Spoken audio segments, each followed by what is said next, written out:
Hello everyone, Loremaster of Sotek here, and boy, oh boy, oh boy, oh boy, oh boy, we have the Lizardmen roster. I just finished watching the live stream, which has a lot of crucial information I'm going to talk about. Before we even get into it, I've got about 90%, 95% positive, 5% negative, is how I'm feeling about this roster right now. 10% negative. So let's go ahead and get started. So, it says here, the Lizardmen, millennia ago, besieged by a chaos invasion, a conclave of high elf mages forged a vast arcane vortex. Its purpose was to draw the winds of magic from the world as a sinkhole drains an ocean and blast the demonic hordes back to the realm of chaos. Now the great vortex falters, and the world again stands on the brink of ruin. Powerful forces move to heal the maelstrom and avert catastrophe, yet others seek to harness its terrible energies for their own bitter purpose. The race is on, and the very fate of the world will lie in the hands of the victor. Atop his palanquin throne, the Slaane's mage priest Mazdamundi directs his Lizardmen war hosts as they surge northward from Lustria. He is intent on preventing cataclysm, though the methods of the old ones must prevail. You have two legendary lords that have been confirmed for the Lizardmen. Is Lord Mazdamundi, who we will talk about. I'm not going to read all this text. If you want to read it, you can read it yourself, because I'm going to do lore videos for them that'll go much more in depth. So we have Lord Mazdamundi, who has one mount, which is Zlak, the Ancient Stegadon, which I'm extremely happy to see Zlak. I was one of many people who was kind of worried Zlak would not be in the game, but I'm very happy to see that he's here and ready to fight. And of course, he also has his platform, or his palanquin. Next, of course, is Krokar, who we've already seen, who comes on foot, on a cold one, on a horned one, and on Grimlock, his Carnosaur. We will talk about the horned ones after I go through the roster. The horned ones are... I am very surprised to see them, is what I'm going to say first. And we'll talk about it at the end, because I have a very long rant about the horned ones. Not this... Well, it's kind of bad, but we'll talk about them. For Caster Lords, you have your regular Slaane's mage priest. We have no confirmation on lores yet. They said those are coming in the near future. The Saurus Oldblood can go on foot, on Cold One, or on a Carnosaur. Same thing for the Scarvet, so you can have Carnosaurs for all of your hero mounts, if you take the Saurus Scarvet. And this is very interesting to me. So, Missile Hero and Caster Hero, you have the Skink Priest and the Skink Chief, who can be on foot, on Pterodon, on Stegadon, or Ancient Stegadon. This is very surprising, because this means that they have the entire Lizardman character roster in the game already. I thought that they were going to leave out one of these two. I actually thought... Sorry, excuse me. It's early for me. I thought the Skink Chief was going to be left out for sure, and then he would be brought in later with the inevitable Tenenhuan DLC. But now that I'm seeing him here, okay then. I'm not sure what they're going to do with that DLC outside of just new units, so we'll have to see eventually. We'll talk about that later. Melee infantry, you have skink cohorts with shields. They have no ranged weapons, the basic skink cohort, which is fine. That's not terribly surprising. Melee infantry, you have Saurus warriors with shields, Saurus spears with shields. So no great weapon variant, just like I said. And then Temple Guard, which have been confirmed, as I said in the trailer, to have both halberds and shields simultaneously. So all you people call me a dummy, yeah, suck it. Missile infantry, you have skink cohorts with javelins, who apparently will have a pretty low amount of missiles, so they'll only get a couple volleys up before they're out. But they're still a mostly melee unit. Skink skirmishers with blowpipes. No skink skirmishers with javelins, interestingly enough. And all skink ranged weapons are poisoned, which is great news. And then, of course, chameleon skinks, which I am very excited to see in the roster. Was not expecting them. They have been confirmed that they are the most hidden of the stock units in the game. The only unit that's more difficult to see, apparently, is a tree man standing still in a forest, which I don't know if that was a joke or if they were being totally serious when they said that. Monstrous infantry, the Kroxigors are in. Of course they are. Melee cavalry. Feral cold ones, which we will talk about the feral stuff in a little bit.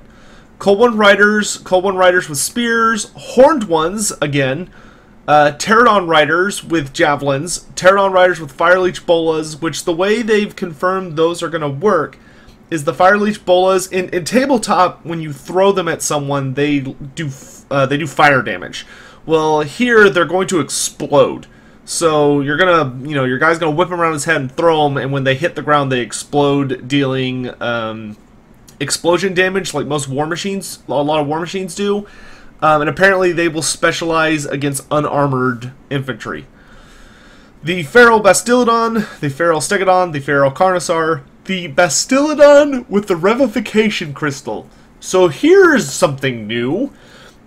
The Revivification Crystal is apparently a type of almost mobile spawning pool that's going to walk among your units, and it will heal them and regenerate dead lizardmen.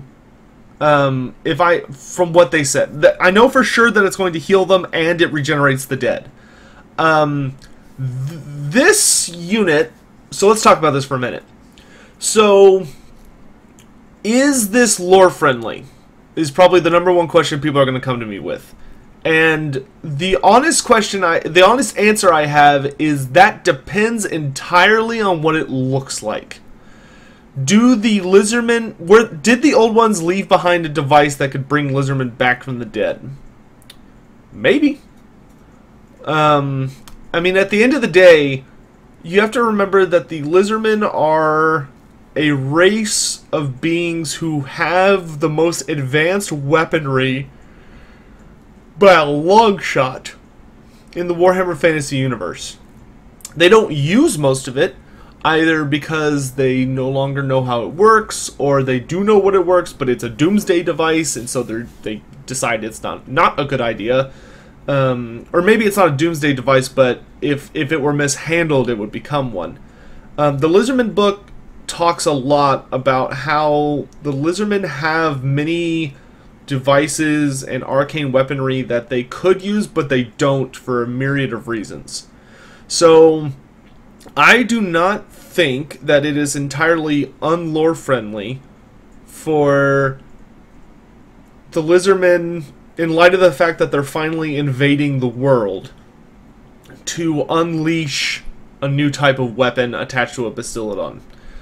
I do think that if you're going to unleash a new war machine of the Lizardmen, or arcane machine, so to speak, a Revivification Crystal, that the Bastillodon is the most appropriate dinosaur to put it on, because the Bastillodons are chosen for the fact that they're pretty chill, and that they have thick armored hides, so a lot of the heat and energy that's unleashed by these war machines does not hurt them and cause them to go nuts. For the reason Stegodons don't carry around solar engines, for instance, is because they would be burned by them and either would be killed or would just at the very least go mad and just rampage around, which would cause damage to the machine. So that's why the Bastillodons were unleashed in the 8th edition roster, was for there to be dinosaurs monsters whose hides are thick enough to allow for these war machines to be unleashed. Of course, in addition to the Revivification Crystal is the Solar Engine, which we have had confirmed is similar to the Luminarch, but also not really. So the Luminarch right now is a chariot-based war machine that has to hold still to fire. And when it does, it takes a long time to charge, and when it eventually does fire, it fires a laser beam that is extremely accurate. And whenever it hits, it freaking annihilates it. If you're fighting vampire counts, you can kill a vampire in usually 1 or 2 shots. Or I think a necromancer you can kill in a single shot, if you're lucky. Vampires only takes 1 or 2. Giants will usually go down in 3, something like that. But, it's kind of a doofy war engine because its arc of sight is really bad. In that it thinks it can't see when it obviously can. It's just a goofy war machine. Anyway, so the Bastillodon is very different. It can fire while moving, according to what they said, and also it's much less accurate and much shorter range However, it has a side effect that if it hits a unit, it reduces their accuracy by quite a bit, because obviously you're being hit by a giant ray of sunlight.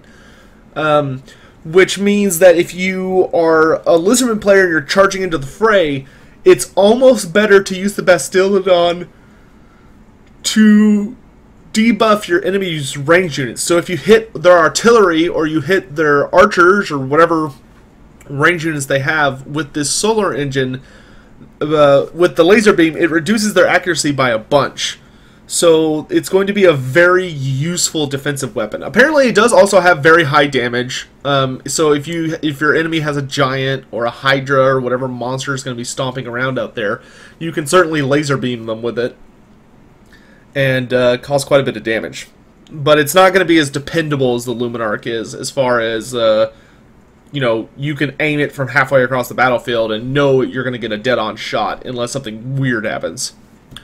For the other missile monsters we have are the Stegodon and the Ancient Stegodon. The Stegodon has a giant crossbow, which is, it's going to be a bolt thrower on a monster's back.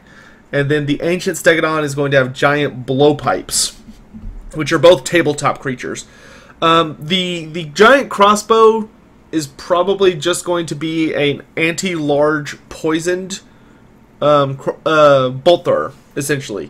So the Stegodon's going to be able to stomp around with it firing. And they have confirmed that the Skinks and the Howdah, which are on top of the Stegodons, and the Bastiladons as well, will be able to throw javelins just like they do in tabletop. So like you'll probably have 2 or 3 of the crew operating the various weapons atop these creatures, with the rest of the Skinks hurling javelins.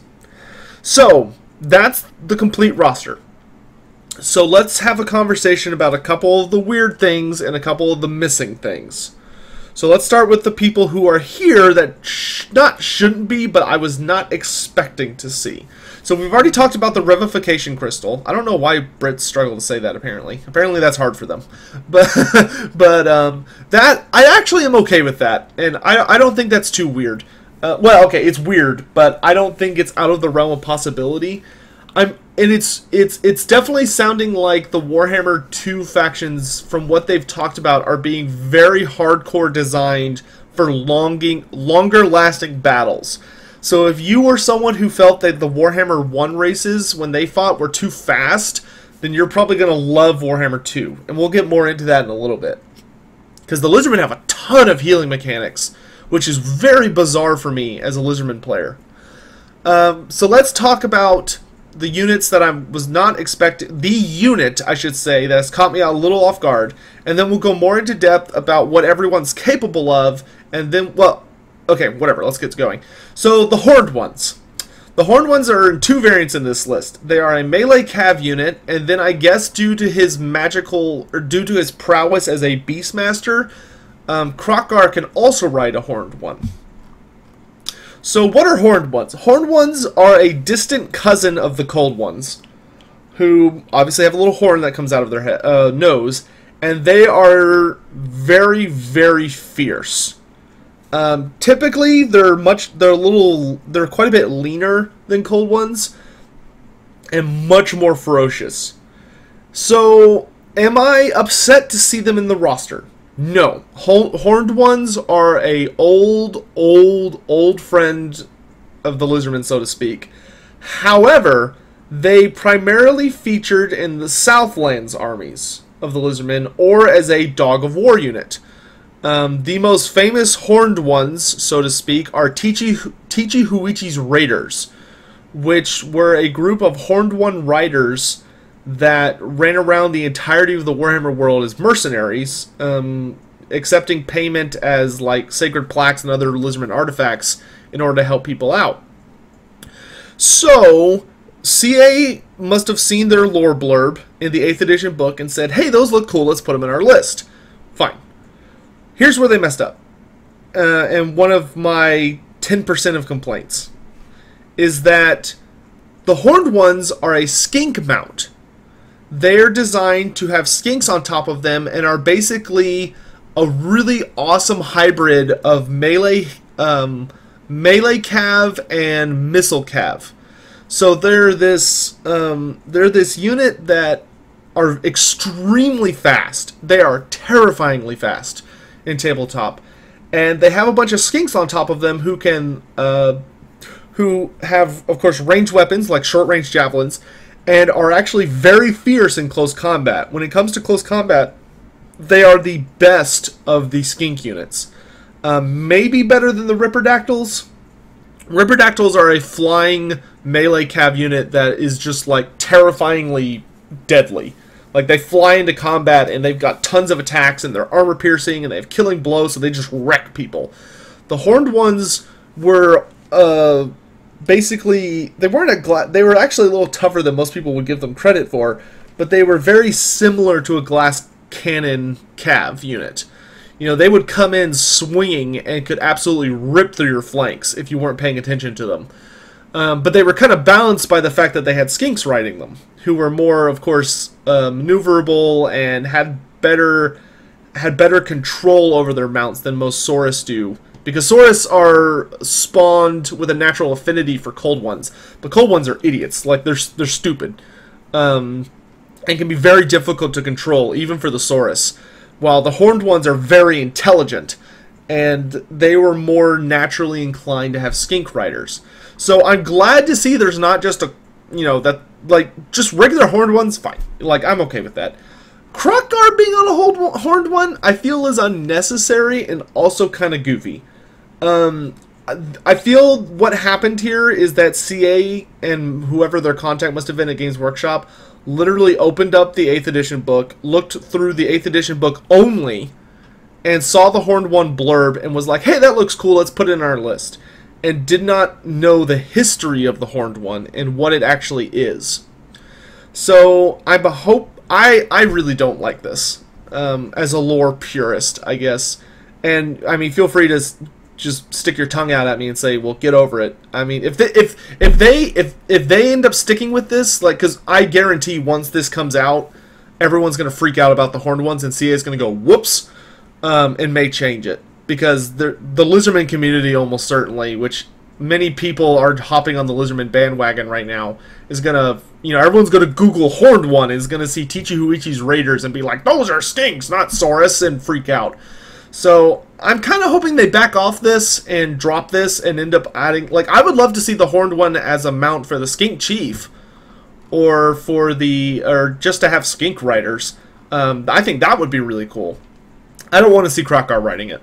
That's weird and not correct. But that's just my personal opinion. You are free to disagree. If y'all think the horned one should be retconned as just a meaner cold one, that's fine, but I preferred them as something different. And that's actually the only other weird thing in the roster besides the Revification Crystal, which I kind of talked about. I don't think there's really that much to say about it. It's different, but you can really just play it off as it's an arcane weapon of the Lizardmen that the Slawn have decided to unleash, and boom, that's all the justification you really have to give for a new War Machine type.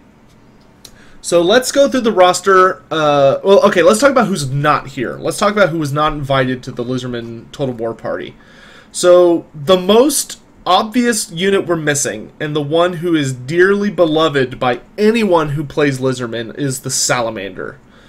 So the Salamander is a war beast, which there are no war beasts in this list as far as Lizardmen players recognize them. War beasts are units that are fairly large but not monstrous-sized monsters, or actually they were monstrous beasts, not war beasts. So they were these very large creatures that had a unique shooting attack, and they usually had a group of skinks hovering around them with little pointy sticks that would keep them going in the right direction. And there were two kinds. There were the Salamanders and the Razordons. The Salamanders have been a part of the Lizardmen roster since the Lizardmen were released.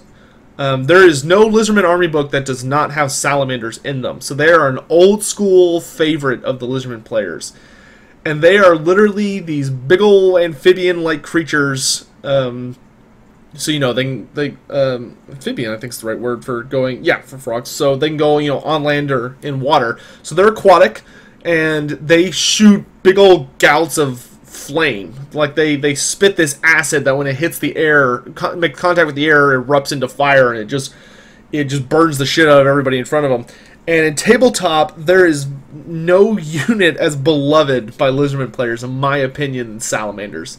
They do so much work, and they are so good. And there's nothing better than seeing your enemy bring a shit ton of Phoenix Guard or Black Guard or all these elite infantry greatswords or Chaos Warriors, and you just walk a Salamander up to them and go bleh, and just throw up some fire on them, and it just wrecks their day. It just kills so many people. I was hoping to see them in this roster for them to function similar to Iron Drakes, but instead of being this tiny little unit with a not great reload rate that is shitty as crap in close combat, I was hoping to see Salamanders where you'd have 3 or 6 or whatever in a unit. They'd spit fire at you and do a bunch of damage, and if you got them into close combat, they were actually pretty capable at defending themselves, but had really low leadership and some other things. So, really sad and disappointed not to see them. I hope that CA considers adding them to the roster before the game releases. Razordons are also absent, and Razordons are very similar to Salamanders, but instead of shooting fire, they're very spiky. That's why they're called Razordons. And when they get agitated, they basically shake their bodies very violently, and they shoot a bunch of spines out in front of them. So it's like a bunch of little swords and daggers come flying at your face. And they shoot a shitload of shots. And their whole thing was that while the Salamanders tend to be much better for dealing with mass infantry and things with fairly low toughness and fairly low armor, so in Total War Warhammer that would mean mass infantry that doesn't have good armor. So basic Empire soldiers and goblins and orcs and stuff like that, Salamanders would specialize against, while Razordons are your armor-piercing variant. They shoot a bunch of little quills, well they're not little, but they shoot a bunch of quills that impale people and do tons of damage, and they have a very, very fast reload rate, so they shoot very, very quickly. So I would have liked to see them used to be much better against armored infantry and armored cav. I guess you could have made them anti-large because they kind of in their lore specialized against giant what are called stegawasps or stegwasp. I forget exactly what the word is, but they're these massive bugs. And the Razordons just shoot the crap out of them and then eat them. But I would have really loved to see them used to mow down armored units, just like the Salamanders are better for unarmored. I probably would not have expected... I would either give them anti-large or armored, but not both. Then, of course, we're missing one unit I'm very surprised not to see is the Engine of the Gods, which is a variant of Stegodon that is the ancient Stegodon's alternate form. So the regular Stegodon has a giant crossbow, and that's it. The ancient Stegodon has giant blowpipes or an Engine of the Gods in tabletop. And obviously there's the unmounted versions over here. But the Engine of the Gods has been a pretty hardcore Lizardman staple since 7th edition. And appeared in the 6th edition Lustria campaign. But it was way different. That form was carried by a custom dinosaur called the Arcanodon, who's been retconned out. But the Engine of the Gods is sort of this almost never leave home without weapon of the Lizardmen that provides a ward save against ranged units, and well, it did. Now it just provides a ward save. It also has this AoE bubble ability that does damage to everybody, all enemies very close to the Stegodon. And it also makes casting easier, and it's a very, very powerful unit. And Skink Priest could have them could operate them as well. So it's not here, and I honestly think that is 100% guaranteed because it's coming with the 10-in-1 pack. I wasn't super surprised not to see it in this roster, because I was expecting it to come with 10-in-1, because he has it as a mount option. He can get on top of a Stegodon with a Engine of the Gods, because he's the one who discovered them and unleashed them against the foes of the Lizardmen. So I 100% expect them to be in the game in the future. I just think they're a DLC unit. Sad to not see them, because they do provide a lot of protection for the Lizardmen.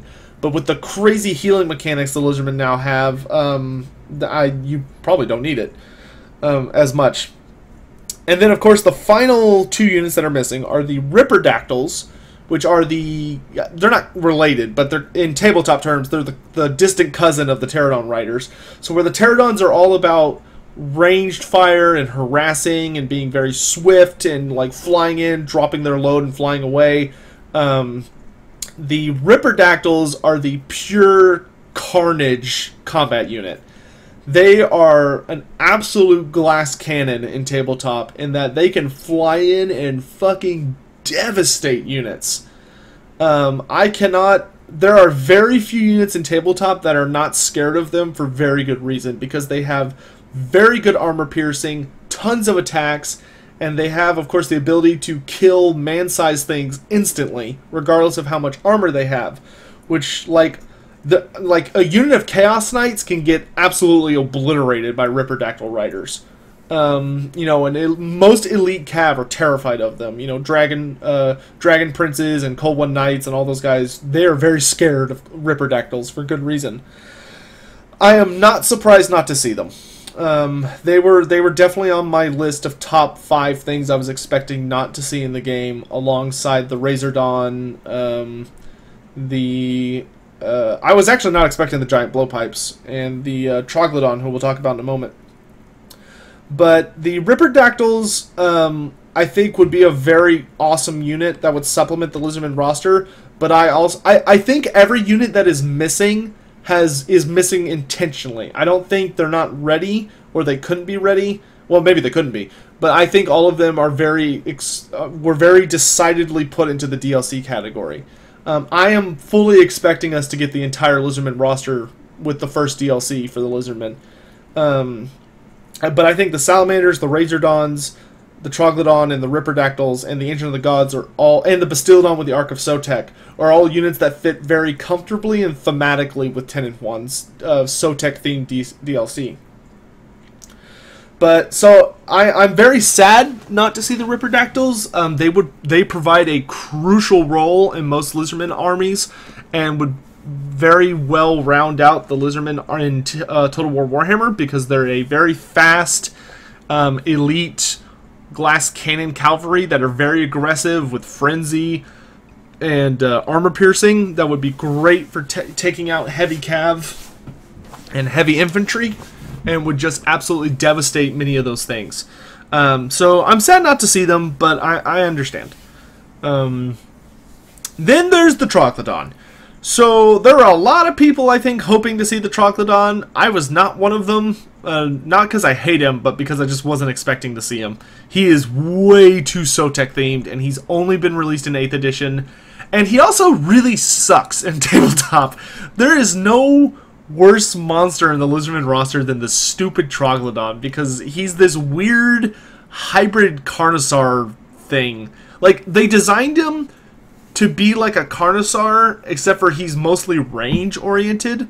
So he like spits acid that does a ton of damage, for a monster he's fairly accurate, but he's still a Lizardman model, so his accuracy is fairly shitty compared to most factions.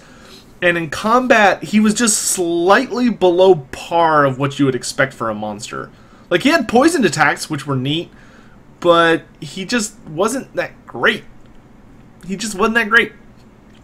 So, I'm thinking very certainly he was doomed to be DLC from the start. Like, he's a giant, almost serpent-looking creature. He has legs and stuff just like a Carnosaur does, because they were designed from the same model. But the Troglodon is very skink and Sotek themed. He has a skink oracle that rides on his back, who has some cool abilities. But I wasn't expecting to see him. I think once he arrives, he will be a very interesting creature. In that he has a poisoned ranged attack that does a ton of damage if you're not armored. So he's probably going to be very good against big beasties, is what I'm thinking. And also he has a ton of poison attacks, which of course poison in this game is very, very good.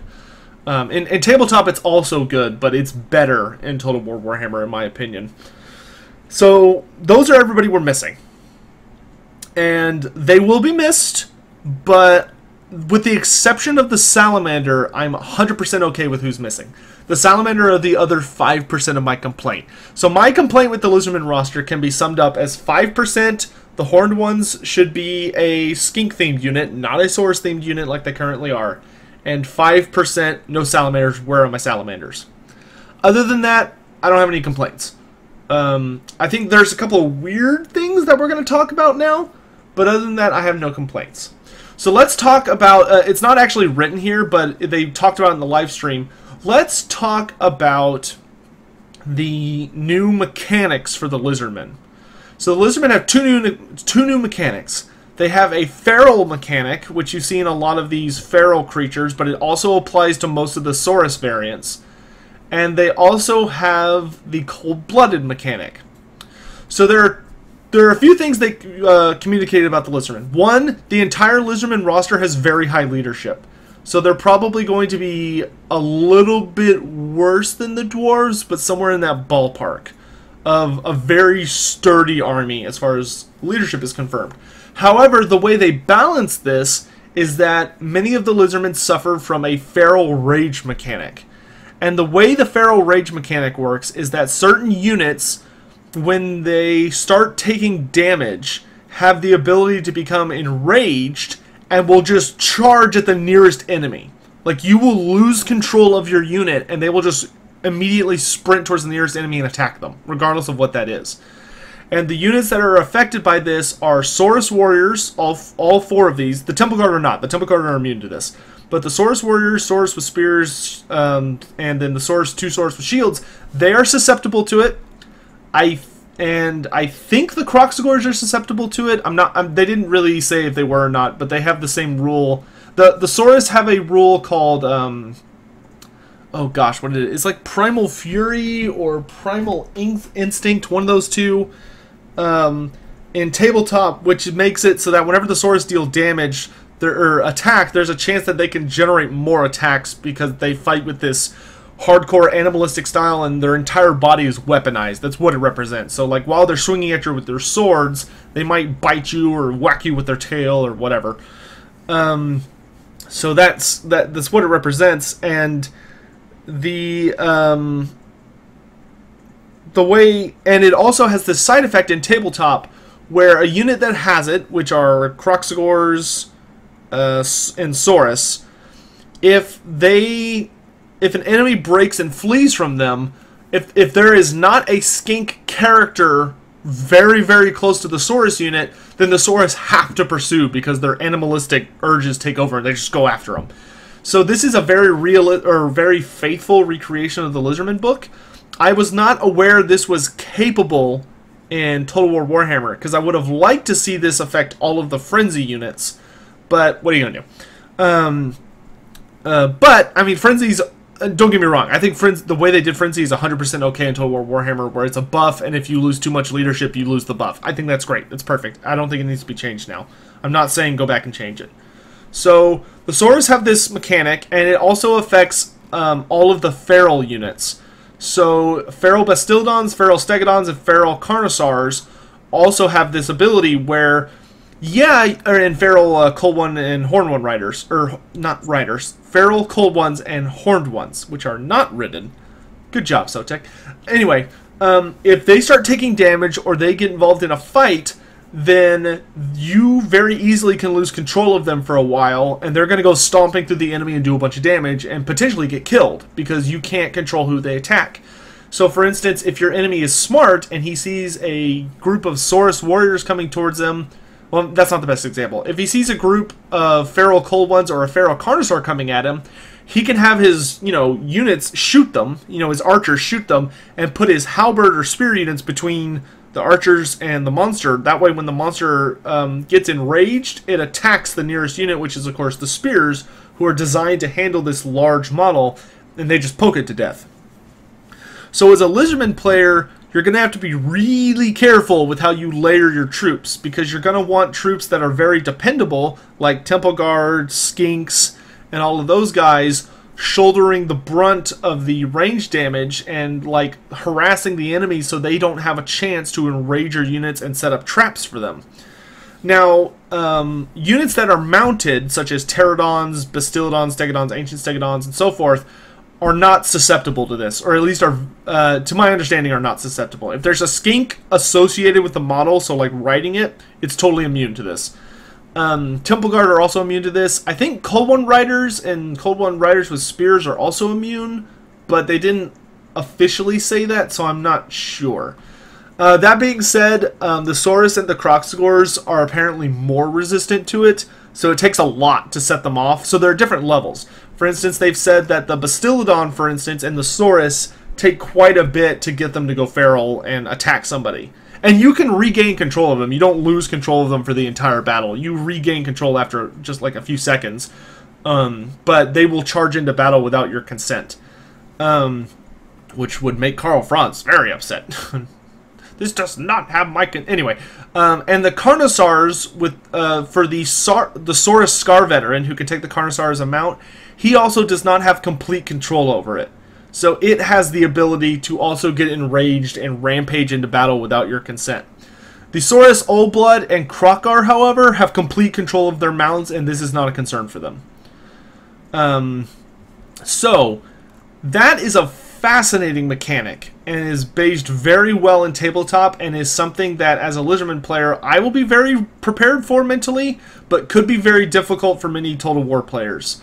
You're not going to be able to just spam these cheap dinosaur units who are probably very hard-hitting and very tough, but their leadership and their feral rage mechanic is probably going to make them a pain in the ass to use properly, and it's going to be very easy for a human player to take advantage of them and lure them into a trap where they can cut them down easily, and you've just wasted a bunch of resources. Well, maybe not a bunch. I hear they're fairly cheap. But, I really like that mechanic. I love it. I love that there is a good incentivized reason not to take unmounted creatures. One of the things I hated about the Forest Dragon, and I think is it just the Forest Dragon? Maybe it's just the Forest Dragon, is that you can just kind of take him, and like the difference between him and the regular Forest Dragon is pretty small. I think there's maybe a slight leadership difference, and then the other one doesn't have the abilities provided by the rider. Which, I mean, some people will probably argue is enough of an incentive, but I thought it was pretty lame. Like, I was like, why would I take the rider when I could keep the rider safer on, like, a Great Eagle, and then just bring the dragon anyway? You know, he's cheaper and is just as good. So, in light of this, I really like the way they're making this work. I love the idea that, sure, if you want, you know, especially if you're playing the campaign, this allows you to get monsters really early on. You know, one of the things that would suck as a Lizardman player is if you're playing the campaign and then you can't get access to any dinosaur units until you've got like a tier 3 settlement. You know, and that it's going to take a while. And it's just like, oh god. And especially if you're out, you know, conquering lands, it'd be really frustrating if you've got to build up, you know, to getting dinosaurs. This, you know, these are practically going to be tier 1 units, almost, most of them. Units that you're going to be able to get real quick, but they're not very reliable. I really like this idea. And I'm curious if some of the other factions are going to have it affect them as well. Like, Dark Elf units are notorious for needing Beastmasters to keep them under control. So I'm wondering if Hydras and Charybdises, if they're in the game, Charybdises, are going to have a similar mechanic where they can just go nuts and go rampage into the enemy.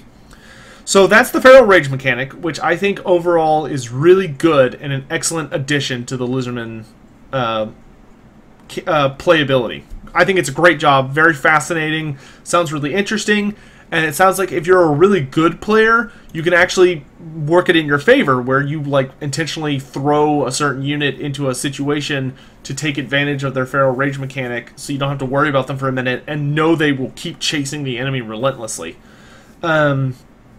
Now let's talk about the other mechanic that almost found its way into my complaint 10%, but I'm not sure how to feel about it. So in Tabletop, the Lizardmen have this mechanic called Cold-Blooded. And what it does in Tabletop is it makes their leadership... It basically represents that because they're cold-blooded, they're kind of slow to react to things, like emotionally. So they're very difficult to rout or panic or any of those other things. And it's what gives the Lizardmen their signature high leadership. So in Total War Warhammer 2, the Lizardmen have really high leadership, but that is not related to their cold-blooded. What it means in this game is that every single Lizardman unit has a unique ability called cold-blooded that is activatable by the player. And what it does is it makes the Lizardmen, to my knowledge, stop moving and they start regenerating. So the entire army has the ability to regenerate. And you literally just click a button and they stand there and regenerate, either until they reach a certain point or you probably reactivate it. And this affects the monsters as well. So your Bastildons can regenerate, your Saurus can regenerate, all those other things. The downside to it is that it lowers their defenses immensely. So it makes them incredibly vulnerable to enemy ranged fire or enemy units that, you know, like cav charging in and stuff like that. So it's kind of this... What it's obviously designed for is to make battles last longer. It's designed for you to hold your Lizardmen units in tiers. So, like, you know, you send in your first wave of Lizardmen who take damage, you know, like your faster moving dinosaurs, like the Bastildons and the Stegodons, to charge in, do a bunch of damage, and then they retreat as your Saurus come in to take up the battle. And when all your dinosaurs retreat, they go park somewhere and heal up while the Saurus are fighting and then come back in to do damage again. And you rotate out your forces like that. Very fascinating mechanic, I will say. I think giving Lizardmen the kind of random ability to regenerate is really weird, and I would downright say it's not lore friendly. I have never, ever heard of Lizardmen having the ability to just outright regenerate themselves. That is bonkers to me. I understand why they're doing it, because they want the battles to last longer and to give the players more control over the mechanics going on in the game. And for that reason, I really like it. I think it's really interesting. From a lore standpoint, it's really weird. You know, I understand where they're coming from. They're basing it on the idea that, you know, in the real world, when a lizard gets its tail cut off, or many of them, if they lose a limb, can just grow it back. You know, they regenerate scales, they regenerate limbs, you know, all that stuff. And so from that perspective, I'm also okay with it. But as a pure Lizardman player, I think it's really weird. And I think it's... I wish it wasn't listed on their cold-blooded mechanic, because I don't know, it's just weird.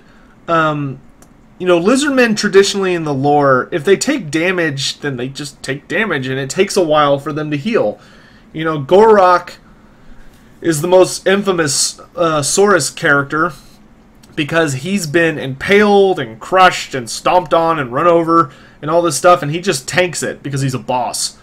But that's because he has a really thick hide and he's really big and strong, and he's just like a mountain as far as like tanking damage is concerned.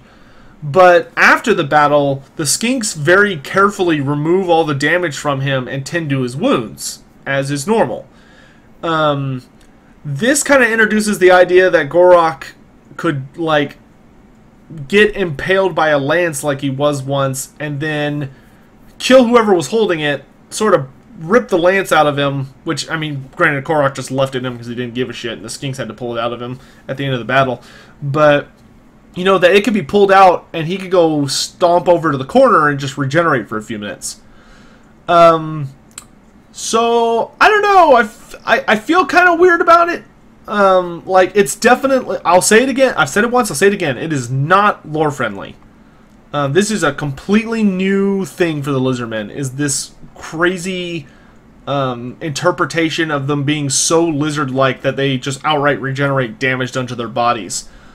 I don't hate it at all. Like, I'm totally okay with it. To be completely frank, between y'all and me, I'm totally okay with it. I never expected Total War Warhammer to go for a purely lore-accurate representation of all of the factions, because it's not possible, and there are many mechanics that just don't translate well. That being said, this one they're definitely reaching into the deep end. You know, this is borderline making Loremaster of Sotek uncomfortable. If it weren't for the fact that they expressed that their reasoning behind it was to make the battles last longer and to make the Lizardmen more equipped to keep pace with that idea, I would not be okay with it. But since I understand the reasoning behind it, and I think it's good reasoning behind it, I'm okay with it. Which just goes to show, CA, if you explain to the community why you're making decisions, it makes a big difference. At least in my opinion. I know there are many Lizardmen players out there who are probably going to hear about this and are probably going to start flipping tables.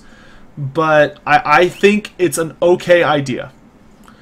I mean, basically, they just made it so that while the Lizardmen harness the abilities of various old ones in tabletop, like, you know, they harness Sotek for the solar engine, and they harness Sotek for the Arc of Sotek, which we definitely won't see until 10-1. Which is a Bastildon variant that's missing from this roster, but I'm not worried about it. We'll see it later. You know, there's this... It's not that alien to me that the Lizardmen could tap into Tazunki, for instance, who's the old one of water, essentially. It's a very simplified way of saying it. And, you know, he kind of has this... I think if you go back to 6th edition, there's kind of a vague regenerative thing to it. And some of the Lizardmen can totally regenerate. Like the Slann have always had the ability to regenerate. As one of their, like, upgrades, so to speak. But for them, it was more of an idea of, like, their minds are so powerful that they can, like, force their bodies to reknit damage by just thinking about it. Because they're so magically powerful. So, I mean, this idea that the Lizardmen have been made more lizard-like, I guess, it's okay with me. It's not that crazy to think that the old ones may have fine-tuned the spawnings of the Lizardmen to include this ability to regenerate damage. Certainly would make the Lizardmen more terrifying. You know, if in tabletop I had had the ability at the end of every turn, you know, to roll a d6 for any wounded Lizardman, and on a 6, you know, they regenerate a wound, that would have been great. I will say I'm 100% okay with it as long as it does not bring models back from the dead. I know the Revivification Crystal does that, and that's fine. But as long as the cold-blooded mechanic cannot resurrect dead models, I'm 100% okay with it. You know, if my Saurus are down to 12 models and I pull back and heal those 12 models up a bit and then send them back into the fray. And granted, the healing makes them incredibly vulnerable. So if your enemy's paying attention, they can take advantage of it to wipe a unit out really easily. Man, the game is becoming even more micro-intensive. Like, you thought the Wood Elves were micro-intensive? Like, now with the Lizardmen, you're going to have to be paying attention to when your units are rallying and stuff, because the moment a unit breaks from combat and they rally, you immediately need to start healing them up to get them back into the fray. And your enemy is going to have to... It's going to be much more incentivized, which Party Elite will probably like this, because he keeps telling people to do it on his channel. You're going to be much more incentivized now to make sure that if a Lizardman unit breaks, that you shatter them. You do not want them to rally, because if they rally, they will heal and they will come back stronger, and you will be in big trouble. I'm also very curious about what this means for the Skaven, the Dark Elves, and the High Elves a bit, because if they're doing this to the Lizardmen to make sure that the Lizardmen can last longer in battles and can, you know, reward the player for keeping some of their units in reserve, then how are they going to balance that with the other 3 races? Because I don't know. It's difficult to imagine how they're going to pull it off. That being said, I'm excited. I am very excited. You know, out of a 10 rating scale, with 10 being a perfect adaptation of my dreams, with every Lizardman unit, including like the Quetzalcoatl and the Codals and the Dread Saurians and the Horned One Riders and all that stuff. If that was a 10 and like a 1 was like they're Skaven, you know, but they say they're Lizardmen, I would give this roster like an 8.7. 8.9. Somewhere in that ballpark, but a very high score. I really, really like the Lizardmen roster. I'm glad they didn't cut out any of the heroes or the lords. though I'm certainly curious if that means that the Lord pack with Ten and Juan is not going to feature any Lords. But I think if you're a fan of one of the other races, this roster bodes very well for you. Granted, the Lizardmen have a... Funny enough, the tabletop roster of the Lizardmen is actually pretty small. It feels big because everything in it is so dynamic. But in reality, it's not that big. You know, they don't really have that many units. So the fact that they invented many, actually very many, to increase the roster size is okay with me. And I'm more excited about how just crazy dynamic the Lizardmen sound. And they sound like they're going to be a very, very fun army to play that's going to have a lot of fascinating mechanics. Outside of that, I don't think I'm going to spend a ton of time talking about too much else. The only thing that they've said about the Saurus so far is that the Saurus, or about the various units, is that a lot of them are very interesting. The Skinks are definitely, they say they have fairly high leadership. They're not very tough in close combat, but, you know, they're very good harassing and they're very fast. Like they can, I think they said they're almost as fast as cavalry, which sounds about right. You know, in tabletop they're extremely quick. So I'm looking forward to seeing some really fast infantry units. Saurus warriors, they say, are a little bit faster than Chaos warriors, so pretty damn slow. But they are very, very powerful. They're saying they have an extremely high health pool. They're fairly well armored, so they're extremely tough, apparently. And in combat, they will just tear your face off. So Saurus warriors definitely seem like they're going to be what Chaos warriors should have been, as far as how powerful they are. In that it sounds like the Saurus warriors, there's no armor-piercing variant for them, but it sounds quite literally like they don't need it because their stats are so good. But they also have the downside of you can lose control of them and they'll just go and attack somebody that you don't want them to. Temple Guard, being able to wield halberds and shields at the same time is fucking ludicrous. They can't even do that in tabletop. I mean, their models do, but they prevented us from doing that rule-wise to not make them overpowered. So the fact that they can do both is going to make them insanely good in Total War Warhammer. Because A, having a source better than source stat line means they're going to be monsters. B, being shielded and halberds at the same time means that they are going to be the bane of pretty much everything on the table. You know, most of the time in Total War Warhammer, you kind of have to choose between anti-large and good range defense, which, you know, allows you to get into the battle with more health. Because almost everything that's anti-large does not have the ability to defend itself well from missile fire. Temple Guard have scaly skin, high armor, shields, and they're wielding halberds. So they're going to be armor-piercing and anti-large, which is just fucking fantastic. They're going to be probably one of the best units in the game. Chameleon Skinks, I'm hoping they're like Way Watchers in that they have the ability to shoot you without revealing themselves, so long as the player behind them is careful. And if that's the case, I think they're going to be an all-star unit because poison is so important and such a good debuff. It just wrecks people. And the Lizardmen having so much of it in their roster through ranged attacks is going to be a bad time for most people. And Chameleon Skinks have also been confirmed to have poison melee attacks, which I like a lot. Kroxigors are just going to be tanks. They said they're just big, brutal monsters that are about as fast as Skinks and can keep up with them, which means, I think that means they're a tad... I think they said they're just the tiniest bit slower than like Trolls when Trolls are in charge in like full run mode, but I'm not sure if that's actually the case. Well, most people don't run their Trolls, though. Most people keep them marching with their infantry. But it sounds like they're going to be quick, and they're going to pack a hell of a whopping if they charge into you. And of course, their leadership is quite high due to Lizardmen. The feral units, the horned ones, the feral cold ones, the feral Bastillodons taking on Carnosaur.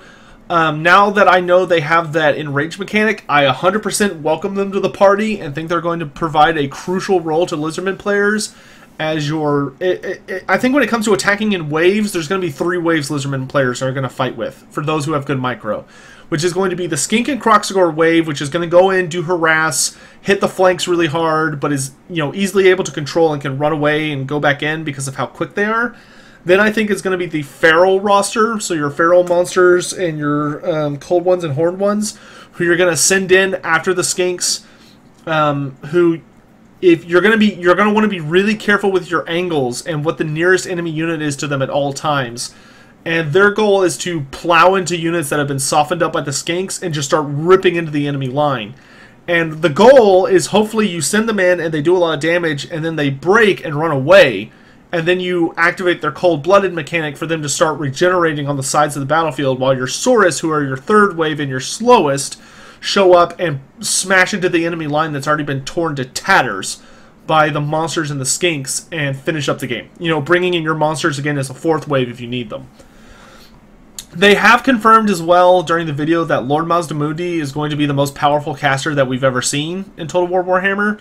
At least compared to previous casters, which if it includes Manfred, which I hope it does, because Manfred is not as good as Mazdamundi by a long shot, then hopefully we're going to see the Slawn as well with some really interesting and unique mechanics to really differentiate them from other casters.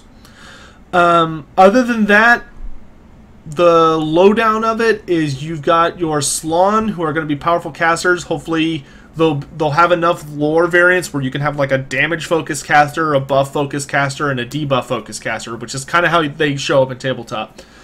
Usually they can do all of them, but most Lizardmen players usually tend to focus on a type of mechanic. Like when I play tabletop, I primarily play with a debuff and buff focused Slawn, who's more about buffing my units and debuffing the units they're fighting immediately. That way I can overwhelm them and take the field. Your melee lords, being the Old Blood and the Scarvet, are going to be your very tanky, very dangerous Saurus that come in and just tear people to shreds. Love the mount options. Skink Chief is going to be your hardcore assassin character. He's a missile hero, so he's going to be good for harassment, taking out enemy characters most likely, or damaging monsters. He has very many mounts with the Stegodon, the Ancient Stegodon, and the Pterodon, which they've confirmed the Ancient Stegodon has better leadership, better armor, better damage. What more can you ask for? He's just more expensive. But he's probably slower, is probably the downside. And I imagine with the Skink Chief, if you take the Stegodon, the Ancient Stegodon, it's still going to have the War Machines, so the Bolt Thrower and the Giant Blowpipes, I hope. So that's going to be great. The Skink Priest, you can either take on foot or put him on these mounts. So we're finally getting a caster who has a big stompy monster.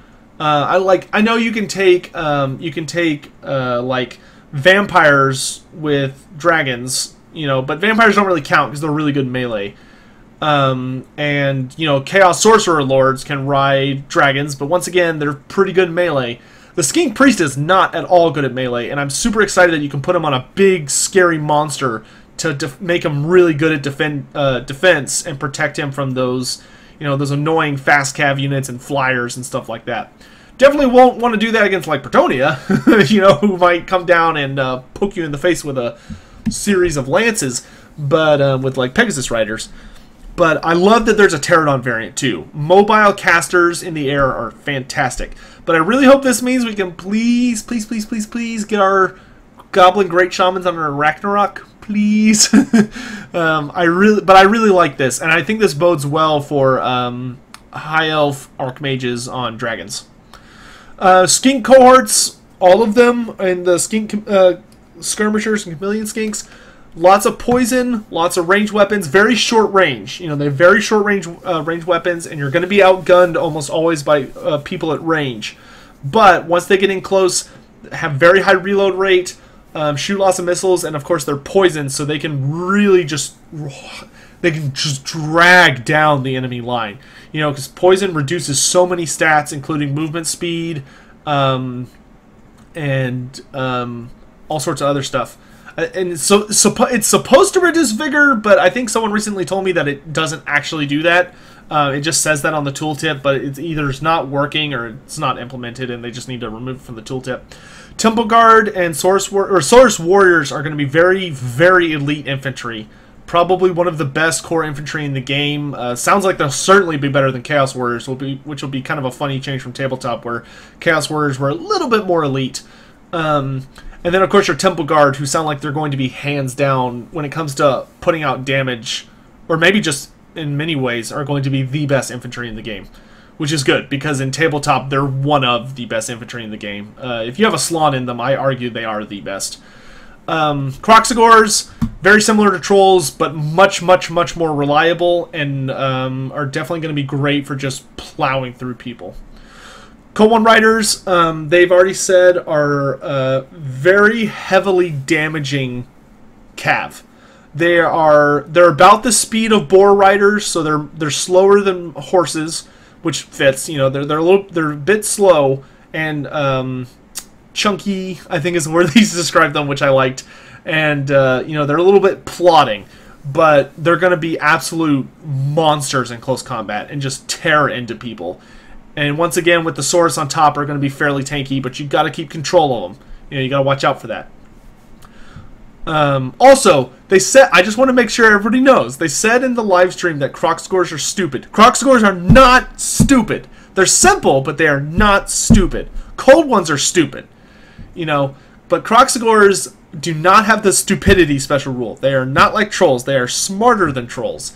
They're just simple. You know, they don't need to know a lot. They don't need to be super intelligent.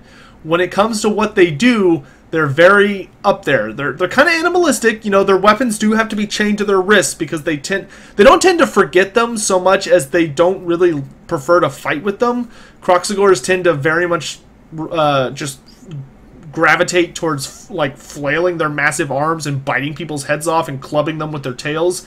So the skinks chain weapons to them so that when they flail their arm, they also flail this massive, you know, possibly couple 100-pound weapon that just slaps around everybody in front of them and murders them horribly.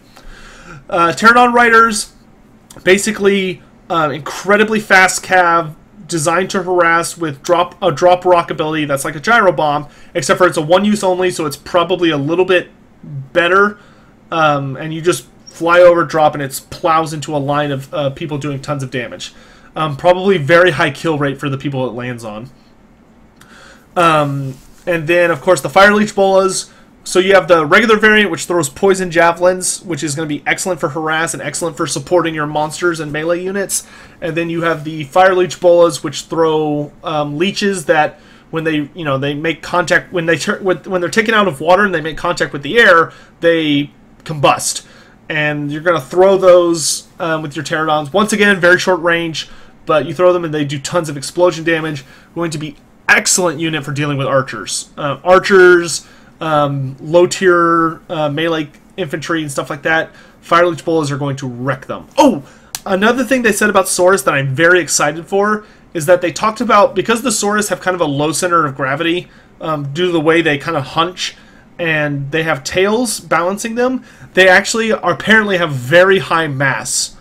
So cavalry are really struggle to knock them over. So I don't know if this means that they're just going to outright have charge defense against large, or if it just means that if you charge Saurus, you don't plow through them.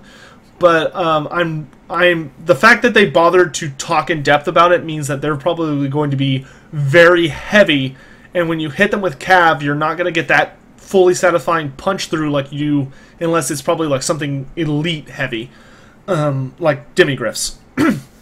But I'm excited that Saurus aren't just going to get slapped around like so many melee units do in the game currently. That is frustrating sometimes, especially if you play dwarves, like I do.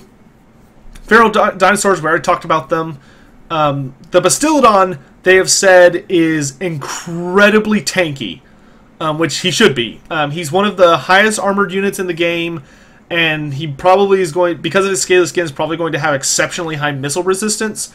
So they say, you know, most large units in Total War Warhammer, you deal with just shooting them, because most of them have very low, not that great armor, and pretty low missile resistance, if any, and they just get shredded by archers, especially dragons, which I still think that's something they need to fix. But they've said Bastiladons, if you're shooting a Bastiladon, you're wasting your ammo. They've pretty much flat out said that. So I'm hoping we're finally getting monsters who are tanky enough that you're going to have to beat them in close combat like you should, in my opinion.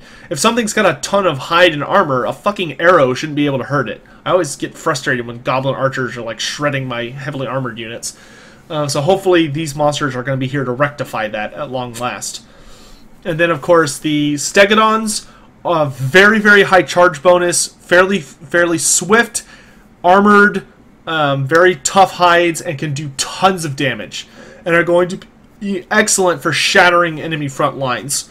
And your enemy is going to want to invest very heavily in anti-large and armor-piercing weapons to take them down. So, and the Ancient Stegodon is just a tougher and bigger variant of that. And of course they have their unique range weapons, the giant crossbow being designed for long-range artillery. That's probably going to be very good for taking down cavalry, heavily armored cav, and monsters. Probably have very high armor piercing, probably will have an anti-large bonus as well. And then the giant blowpipes is probably just going to vomit out a series of poison attacks that is very close range, but everybody it hits takes a ton of damage, and is probably going to excel against low armored targets. Probably will not be very good against armor. Alright, so that's the full Lizardmen roster that we have so far.